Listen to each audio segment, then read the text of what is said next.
para ibu Nusantara, Assalamualaikum warahmatullahi wabarakatuh.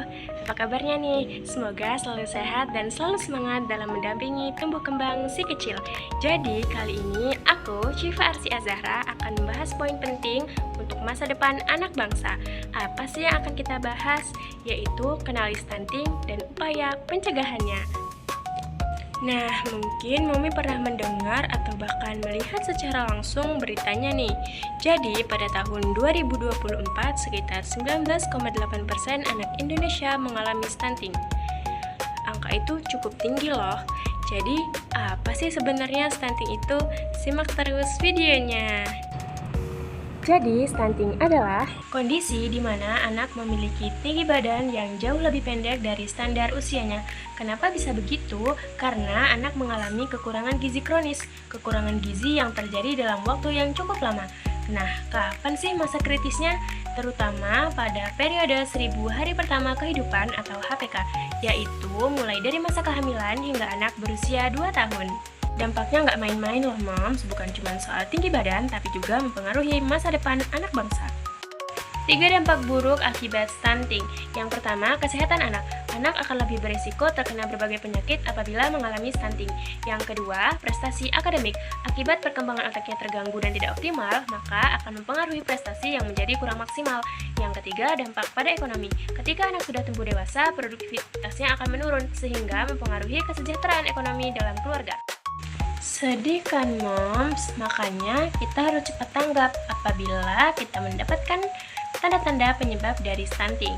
Nah, biasanya tidak dari hanya satu faktor, terdapat beberapa kombinasi yang dapat menyebabkan stunting. Di antaranya, yang pertama, kekurangan gizi, asupan makanan anak yang kurang baik atau tidak seimbang.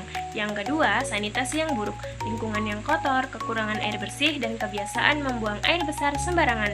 Dan yang ketiga, infeksi berulang.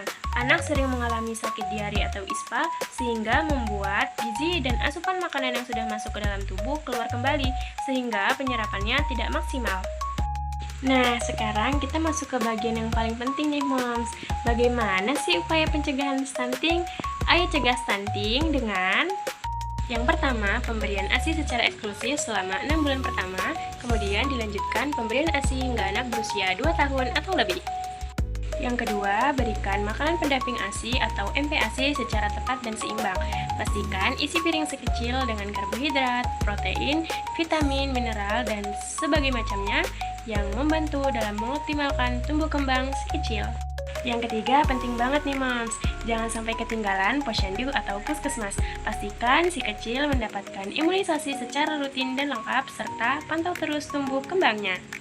Yang terakhir, jaga kebersihan lingkungan dengan membuang sampah pada tempatnya dan ajarkan si kecil untuk selalu mencuci tangan sebelum dan sesudah beraktivitas. Nah, pemerintah juga berperan nih dalam pencegahan stunting. Yang pertama, yang dapat dilakukan yaitu dengan program gizi nasional.